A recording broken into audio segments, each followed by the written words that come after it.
I've been thinking about the impact of cosmic radiation on our electronics. It's fascinating, but also a bit worrying. Have you ever looked into how cosmic radiation causes bit flipping in our computer systems? Oh, definitely.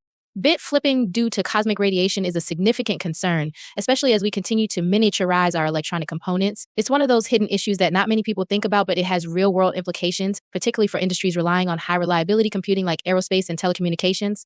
So how exactly does cosmic radiation cause bit flipping?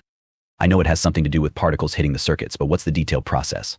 It all starts with cosmic rays, which are high-energy particles originating from outer space. When these cosmic rays enter Earth's atmosphere, they collide with atoms and create a shower of secondary particles, including neutrons, protons, and other ions. These secondary particles can penetrate electronic devices and cause ionization within the semiconductor material.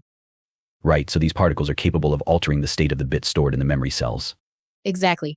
When a high-energy particle strikes a semiconductor, it can generate electron hole pairs through ionization. If this happens within a memory cell, the charge can be enough to flip the state of a bit from 0 to 1 or from 1 to 0. This single event upset, or CU, can corrupt data, leading to errors in the system's operation. That's incredible. A single particle from outer space can disrupt our sophisticated electronics. Is this more of a problem in certain environments? Absolutely. The higher the altitude, the more susceptible devices are to cosmic radiation.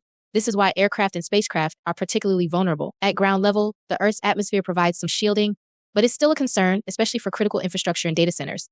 I've heard that some regions of the world experience higher rates of these cosmic radiation effects. Is that true? Yes, that's correct. The geomagnetic latitude affects the intensity of cosmic radiation. For example, regions closer to the poles experience higher fluxes of cosmic rays compared to those near the equator.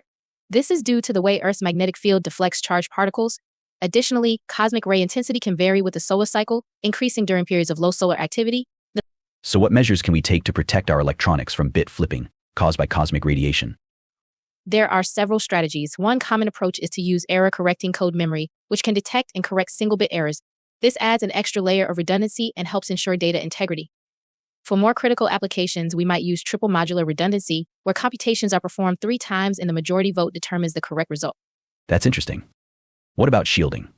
Can we shield our devices to protect them from these particles? Shielding can help, but it's not always practical, especially for portable or space-constrained devices. Materials like lead can provide some protection, but the weight and bulk are significant drawbacks. For spacecraft, which are highly sensitive to weight, engineers often rely on careful design and redundancy rather than heavy shielding. Are there specific materials or technologies that are more resistant to cosmic radiation? Silicon-on-insulator technology is one approach that improves radiation hardness. In SOI devices, a thin layer of silicon is separated from the bulk silicon by an insulating layer, reducing the volume of the material where charge can be generated by ionizing particles. This makes SOI devices more resistant to cease. Other materials like gallium arsenide can also be more resistant to radiation, but they come with their own set of challenges and costs. I've seen that some systems use redundant systems to mitigate the impact of bit flipping. How effective is this? Redundant systems are very effective. By having multiple instances of critical components, a system can cross-check the outputs and identify discrepancies caused by bit flips. So this is often seen in aerospace applications, where systems are triplicated and a voting mechanism is used to determine the correct result. This approach significantly increases reliability, but also adds complexity and cost. That makes sense. Are there any emerging technologies or research areas that show promise in combating cosmic radiation-induced bit flips? There are several exciting areas of research. One is the development of radiation-hardened-by-design techniques, which involve designing circuits in ways that inherently resist radiation effects. For instance, using larger transistors can help reduce the susceptibility to cease. Another promising area is the use of advanced materials and fabrication techniques that offer better radiation resistance. What about software solutions? Can software play a role in detecting and correcting these errors? Software can definitely help.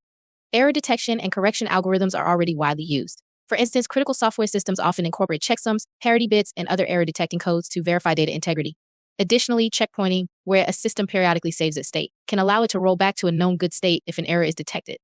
It seems like a multifaceted approach is necessary to really tackle this issue effectively. Hardware, software, and even operational procedures all play a role.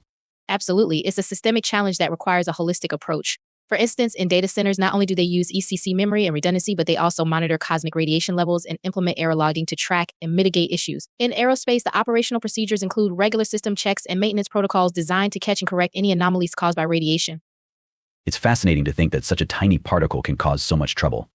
It really makes you appreciate the complexity and resilience of our modern technology. Indeed, it's a testament to the ingenuity and dedication of scientists and engineers who have developed these systems to ensure reliability even in the face of cosmic radiation. As we continue to push the boundaries of technology and explore space further, understanding and mitigating the effects of cosmic radiation will become even more critical.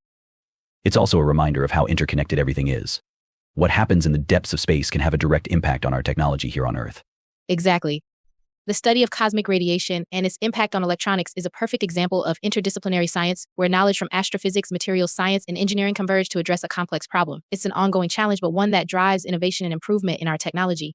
Thanks for explaining all this. It's given me a lot to think about in terms of how we design and maintain our systems. It's clear that vigilance and innovation are key to staying ahead of these challenges. You're welcome. It's a fascinating field and one that's constantly evolving. As our technology advances, so too will our methods for protecting it from the unseen forces of the cosmos. It's an exciting time to be working in this area, and there's always something new to learn.